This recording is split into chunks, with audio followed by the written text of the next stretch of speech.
February 28th, 1968, Wednesday night, just after 10:30 p.m., Wells Restaurant, West 126th Street, Harlem.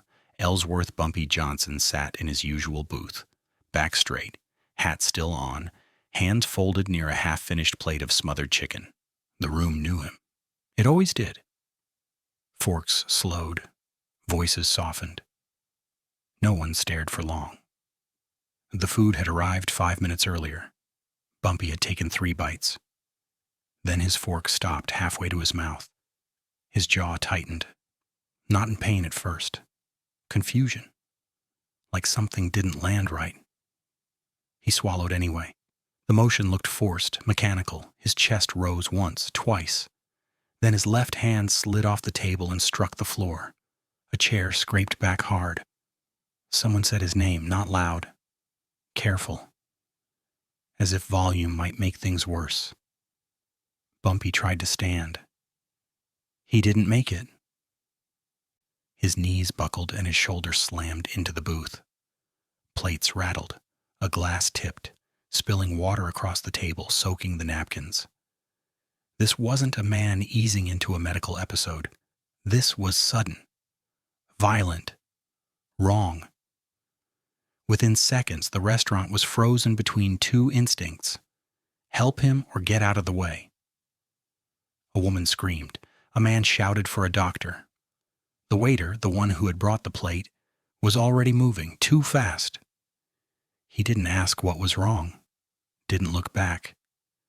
He cut through the dining room toward the kitchen, pushing past a busboy, knocking a tray to the floor.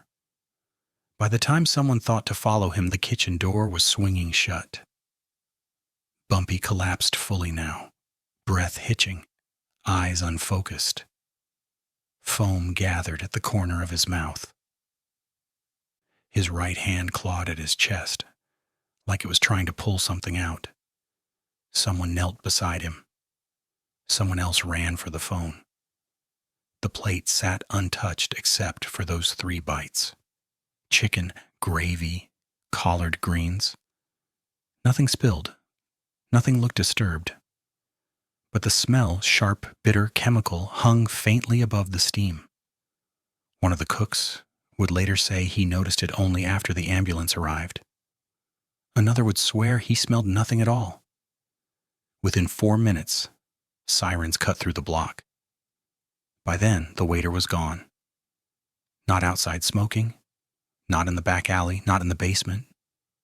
Gone like he'd never worked there. Paramedics lifted Bumpy onto a stretcher.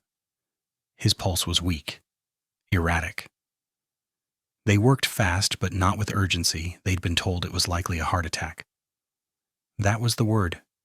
Pass table to table. The safe word. As they rolled him out, someone finally looked down at the plate again. 3 bites. That's all it took. Bumpy Johnson would be pronounced dead shortly after arrival at Harlem Hospital. Official cause? Heart failure. Unofficially, the story started spreading before midnight. Because men who had eaten with Bumpy before knew one thing. He didn't complain about food. Ever. And he didn't panic when his body failed him. He stayed controlled. This time he hadn't. And because the waiter, the only man who touched the plate after the kitchen, was never found. No name on record that stuck. No address. No one who could say where he came from or where he went. Which raised a question no one wanted to ask out loud that night. If this really was poison, who was desperate enough to serve it? And who had already decided that Bumpy Johnson wouldn't leave that restaurant alive? His name was Calvin Moore. That wasn't the name on the time card. That one said Carl M., written in pencil, half smudged. But Calvin Moore was the name he used when he paid rent, when he mailed money orders home, when he tried to pretend his life still followed rules. He was 32 years old, married, 2 daughters under 6, a 3rd child on the way. And on the night Bumpy Johnson died, Calvin Moore was supposed to work the late shift, but not in the dining room. Calvin was a kitchen runner. Plates from pass to table, no faces, no tips, no questions. He'd taken the job because it was quiet and paid cash, and because nobody in Harlem cared where you'd been before as long as you showed up on time. But that afternoon, the manager pulled him aside. "Dining room's short," he said. "You've served before." Calvin hadn't. Not really. He'd carried plates at a diner in Newark years ago. That was it. "I'm better in the back," Calvin said. The manager didn't look up from the schedule. "Tonight you're out front." That should have been the first warning. Calvin's second warning came an hour later, when a man he'd never seen before was waiting by the prep sink. Not staff. Too clean. Too calm. No apron. The man said Calvin's name like he'd practiced it. "You've got kids," the man said quietly. "2 girls, a boy on the way." Calvin froze. The man slid a small envelope onto the stainless steel counter. Inside folded bills, enough to cover 3 months of rent. Enough to make the gas bill disappear. Enough to buy groceries without counting cans. "You don't need to do anything special," the man said. "Just don't switch plates." Calvin stared at the envelope. "I don't serve booths," he said. "I'm not even assigned." The man cut him off. "You will be." Then he leaned closer. Not threatening. Worse. Certain. "And if you decide you don't want this money," he added, "that's fine. We'll still need you not to switch the plate." Calvin didn't ask what that meant. He didn't ask who the plate was for. He didn't ask what was on it. Because he already knew the answer to the first question. Everyone did. By 7 o'clock, the word was in the kitchen. "Bumpy's coming in tonight." Calvin's mouth went dry. He thought of his wife, Lillian, lying on the couch with her feet swollen, complaining that the baby wouldn't stop kicking. He thought of his oldest daughter's asthma medicine, already running low. He thought of the eviction notice folded into a Bible on the dresser. Like that might make it less real. By 8:30, the manager tapped Calvin on the shoulder and handed him a tray. "Booth 7, he said. "Don't screw it up." The plate was already dressed when it came out. Chicken steaming. Gravy settled. Greens glossy with fat. Calvin noticed the smell right away. Not strong, not obvious, but wrong. His hands shook as he lifted the tray. He waited for someone, anyone, to stop him. A cook, a busboy, a voice in his head. Nothing happened. When he reached the booth, Bumpy didn't look at him. Didn't need to. He nodded once, a dismissal. Calvin set the plate down carefully like it might explode. As he turned to leave, Bumpy spoke. "Son," he said, calm as breathing. "You all right?" Calvin nodded too fast. "Yes, sir." Bumpy watched him for half a second longer than necessary. That look followed Calvin all the way back to the kitchen. When the fork dropped 5 minutes later, Calvin was already reaching for the back door. Because the man by the prep sink had been clear about one thing. If anything went wrong, Calvin wouldn't be the only one who paid. So the question wasn't whether Calvin would disappear. It was whether running would save his family or mark them next. Calvin didn't stop moving until his lungs burned. He pushed through the alley behind Wells' restaurant, slipped on wet trash, caught himself on a brick wall, and kept going. He didn't look back. Looking back was how you got seen. 2 blocks away, he ducked into a closed bodega vestibule and bent over, hands on his knees, trying not to vomit. Sirens wailed in the distance. Not yet for Bumpy, for something else. Harlem always had something else. Calvin wiped his mouth and forced himself to think. The plan, if you could call it that, had never included after. The man by the sink hadn't explained what Calvin should do once the plate was delivered. He'd only said what not to do. Don't switch it, don't talk, don't stay. Calvin pulled the envelope from his jacket and stared at the bills under the flickering light. His rent, his wife's prenatal visits, his daughter's winter coats, blood money. He knew it the second the fork dropped. He could keep running. Catch the A train south, sleep on a cousin's couch in Brooklyn. Tell Lillian to take the girls and go to her mother's in Georgia. But running didn't erase faces, especially Bumpy's. That look at the booth hadn't been anger. It hadn't been suspicion. It had been recognition, like Bumpy already knew what was happening and wanted to see whether Calvin knew it too. That thought twisted Calvin's stomach worse than the sirens. Because if Bumpy knew, then someone else had talked. And if someone else had talked, the man by the sink hadn't been the only one watching Calvin that night. Calvin waited until the sirens faded, then slipped back into the street and walked, not ran, toward the subway. He kept his head down, counted his steps, listened for his name. No one said it. At home, Lillian was awake. She looked up from the couch the moment he came in, eyes narrowing. "You're early." Calvin nodded. "They cut me." She saw the envelope before he could hide it. "Where did that come from?" "Extra shift," he said.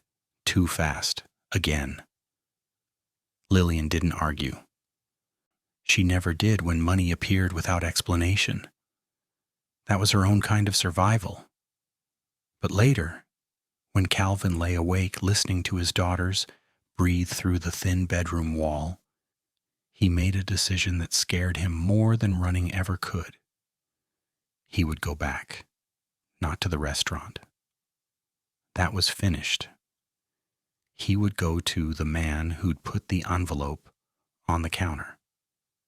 Because Calvin had noticed something else that afternoon, something that hadn't made sense at the time. When the man said his name, Calvin Moore, he'd hesitated. Just slightly, like he was reading it, not remembering it. Which meant the name had come from paper, not the street. The next morning, Calvin took the day off, claimed sickness. He walked, not rode, to keep from being followed. 3 miles east, then north, then back west. He doubled back twice. By noon, he stood outside a narrow office above a travel agency on 125th Street. No sign, no buzzer. Just a door with fresh paint and a lock that looked newer than everything else on the block. The man by the sink stepped out before Calvin could knock. "You shouldn't be here," the man said. Calvin swallowed. "You said not to switch the plate." "I did. I didn't."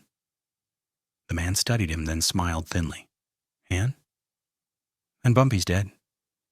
The smile vanished. For the first time, the man looked concerned. "You sure?" Calvin nodded. "Hospital." The man closed the door halfway, then stopped. "That wasn't supposed to happen like that," he said. Calvin's heart pounded. "What does that mean?" "It means," the man said slowly, "that someone didn't follow instructions." Calvin laughed once, sharp and ugly. "You poisoned him." "No," the man said. We didn't." The certainty in his voice chilled Calvin. "Then what was on the plate?" Calvin asked. The man didn't answer. Instead, he asked a question that changed everything. "Did Bumpy say anything to you before he collapsed?" Calvin thought of the booth. The calm voice. The pause. "Son, you all right?" "Yes," Calvin said. "He did." The man exhaled through his nose. "That's a problem," he said. Because now Calvin understood. This wasn't a clean hit gone wrong. It was a setup that failed. And someone was already being blamed. which raised a new danger Calvin hadn't considered. What if the person meant to disappear that night wasn't the waiter at all? The man stepped aside and let Calvin into the office. Inside, the room was bare. One desk, 2 chairs, a filing cabinet with no labels, no pictures, no ashtray. No phone on the desk, just a line running down the wall like something had been ripped out. "This was never supposed to be fatal," the man said, closing the door. "At least, not that night." Calvin's stomach dropped. "You're saying he wasn't meant to die?" "He was meant to get sick," the man said. "Very sick, scared, weak, long enough for someone else to make a move." Calvin felt heat crawl up his neck. "You dosed his food?" "Yes." "And you're telling me that like it's better?" The man didn't answer. He opened the filing cabinet and pulled a thin folder. Inside were photographs, surveillance stills, grainy shots of Bumpy entering buildings, sitting with men Calvin didn't recognize. "You know what happens when a man like Johnson looks untouchable?" the man said. "People stop testing him. That's dangerous. For everyone." Calvin stared at the photos. "So this was supposed to humble him?" "Destabilize," the man corrected. "A hospital stay, rumors, doubt, a vacuum." Calvin laughed again. "You don't destabilize men like him. You either miss or you kill them." The man's jaw tightened. "Which is why this wasn't done with poison." Calvin froze. "Then what was it?" The man hesitated. "Just long enough." "Digitalis," he said finally. "Low dose, meant to spike his heart rhythm, not stop it." Calvin's hands curled into fists. "Then why did he die?" "Because," the man said quietly, "he'd already been dosed." Silence slammed into the room. "What?" Calvin whispered. The man leaned back in his chair. "Different compound. Slower acting. Something he'd been taking for weeks." Calvin shook his head. "You're lying." "I wish I were." The man slid another photo across the desk. This one was different. A woman, mid-40s, church coat, purse clutched tight. "Do you know her?" the man asked. Calvin didn't. "That's Mamie Johnson," the man said. "His wife." Calvin felt his breath catch. "What about her?" "She filled his prescriptions." Calvin's pulse roared in his ears. "No," he said. "No, you're not putting this on her." "We're not," the man said. "She didn't know, but someone close enough to access his medication did." Calvin backed away from the desk. "So your plan stacked on top of someone else's?" "Yes." "And you didn't know?" "No." Calvin swallowed hard. "Then who did?" The man finally looked uncertain. "That," he said, "is what we're trying to figure out." Calvin understood then. This wasn't a hit squad. It wasn't a street move. It was factions, overlapping plans, none of them talking to each other. And Calvin had been the visible piece. "You need a witness," Calvin said. "Someone to blame." "We need the truth," the man replied. "That's not what happens next," Calvin said. "What happens next is someone decides this was intentional, and I'm the only one who touched the plate."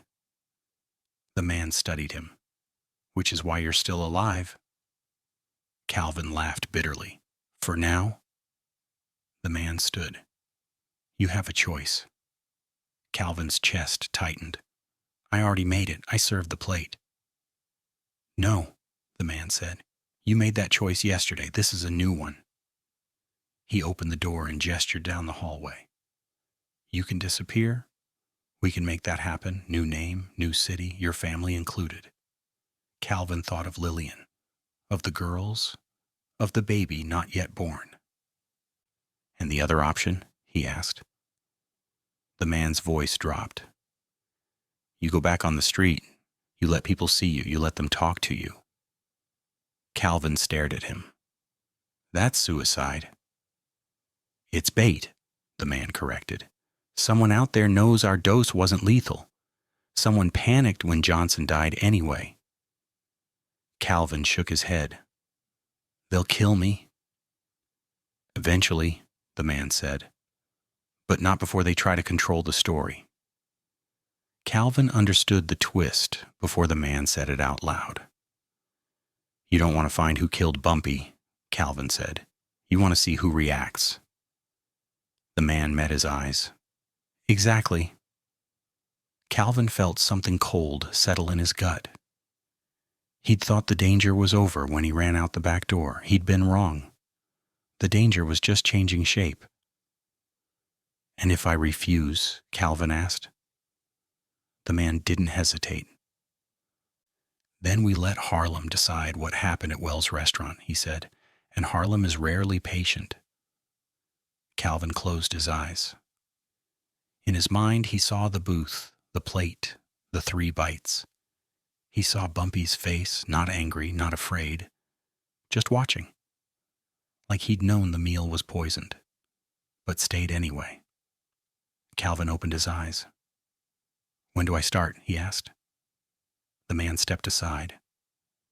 Immediately, he said, because somewhere in Harlem, someone believed their plan had worked, and they were about to realize they'd left the most dangerous piece alive. By nightfall, Calvin Moore was no longer hiding. He walked openly down Lenox Avenue, coat buttoned, shoulders tight, every sense stretched thin. He didn't rush. He didn't linger. He moved like a man who belonged there, and like a man who knew he was being measured. People noticed. They always did when someone didn't disappear. Word traveled faster than truth. By 8 o'clock, the story had changed shape twice. First version, the waiter who served Bumpy had vanished because he'd done it on purpose. Second version, he'd vanished because he'd been framed. Third version, whispered not spoken, was worse. He's still alive because someone wants him alive. Calvin felt eyes on him, from barbershops, from parked cars, from second-story windows. He passed a newsstand and saw his reflection in the glass. Pale, drawn, older than yesterday. At 8:47 p.m., a black sedan rolled past him slow. Didn't stop. That was the signal. At 9:12, a man bumped his shoulder outside a liquor store and murmured, "You got lucky." At 9:30, a woman Calvin didn't know knocked on his apartment door and asked for him by name. Lillian stood behind him, one hand on her stomach, fear sharp in her eyes. "I'll be back," Calvin said, and hated himself for the lie. The woman led him into a parked car with the engine already running. Inside were 2 men, not the man from the office. These were street men. Tired eyes, careful hands. "You didn't poison him," one said flatly. Calvin said nothing. "But you were there," the other added, "which means you saw something." Calvin shook his head. "I served food." The first man leaned closer. Who told you to?" There it was. The consequence wasn't punishment. It was pressure. Every side wanted Calvin to confirm a different story, to name a different villain, to make the death make sense in a way that protected their interests. Calvin realized then what he'd truly lost. Not safety, not innocence, control. He was no longer a man with a family problem. He was evidence that could walk. "I don't know anything," Calvin said, "and I don't want to." The second man sighed. "That's not an option anymore." They let him out 2 blocks from his building. No threats, no warnings. Worse, expectation. When Calvin got home, Lillian was sitting at the kitchen table, eviction notice unfolded between her hands. "They came here," she said quietly. 2 men, polite, asked about you."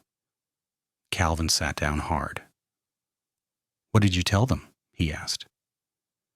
"The truth," she said, "that I didn't know anything." She looked up at him, eyes steady but hurt. "But I don't think that's true anymore," she said. That was the cost. Not money, not blood.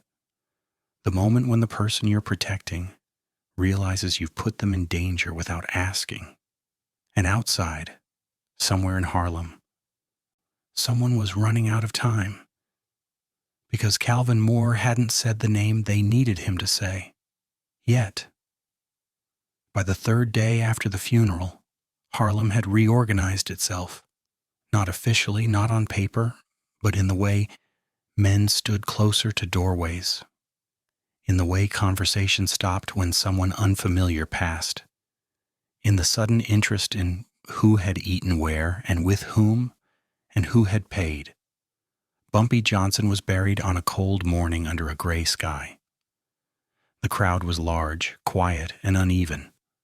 Some faces grieving, others calculating. No speeches ran long. No one needed reminders of what was gone. What mattered was what hadn't settled.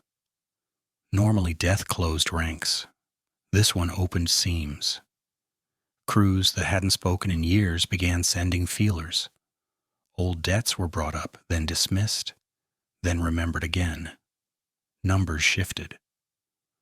Routes changed hands overnight and were taken back just as fast. Because no one could agree on why Bumpy Johnson had died. Heart attack was for the papers. Poison was for the streets. And poison without a clear hand behind it meant danger for everyone. Calvin felt it, even when he stayed indoors. The phone rang and went silent. Someone knocked and left before he reached the door. A man sat in a car across the street for 2 hours, engine off, reading the same newspaper. The message wasn't subtle. We're watching. We're waiting. What no one said out loud, but everyone acted on, was that the wrong man had died too cleanly. If Bumpy had been taken out by a rival, there would have been noise, retaliation, bodies, something to balance the scale. Instead, there was hesitation. That hesitation pointed inward. Men began looking at their own people. Who'd been close enough to him? Who'd handled his food?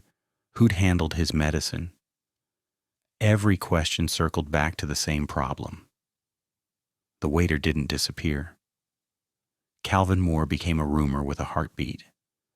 Some said he was protected. Others said he was bait. A few said he was already dead and being moved around to flush someone out. Each version made people more careful and more dangerous. On the 5th night, the man from the office called. "Someone tried to clean up," he said, quietly. Calvin's throat tightened. "Who?" "Doesn't matter," the man replied. "What matters is they failed."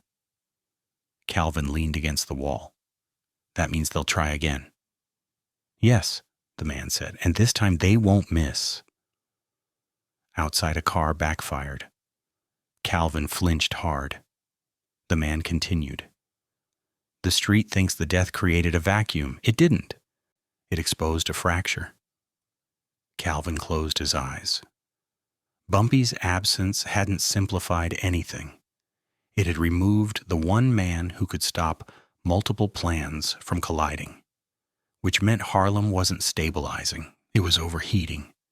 And somewhere in that rising pressure was the person who'd already poisoned Bumpy once, slowly, patiently, long before Wells' restaurant.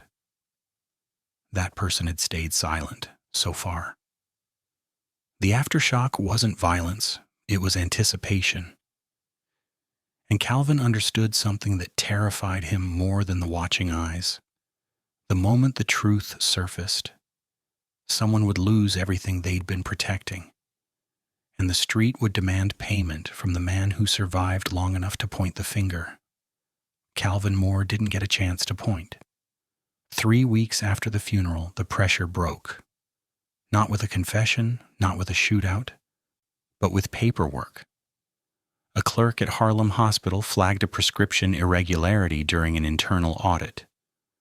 dosage levels that didn't match the doctor's orders, refills requested too early. A name appeared again and again on the forms. Not Mamie Johnson's, her sister's. She'd moved in the year before, quiet, helpful, grateful, the kind of person no one watched because she never asked for anything. By the time the finding reached the street, she was gone. No goodbye, no trail, just an empty room and a medicine bottle rinsed clean in the sink. The story shifted one last time, not to justice, to damage control. The men who had maneuvered in silence closed ranks. The overlapping plans were buried. No one admitted how close they'd come to killing the wrong people. And Calvin? He was relocated within 48 hours. New job, new name, new city. His daughters learned a different school song. His son was born under a name that didn't carry his father's past. But Calvin never forgot the booth, or the calm voice asking if he was all right. Bumpy Johnson hadn't been taken down by a rival. He'd been undone by proximity, by someone close enough to help him, quietly over time. And the poison at Wells' restaurant? That hadn't been the killing blow. It had been the mistake that revealed the truth. If this story changed the way you see that night in Harlem, stay with the channel. Because sometimes the most dangerous move is the one that wasn't meant to end anything at all.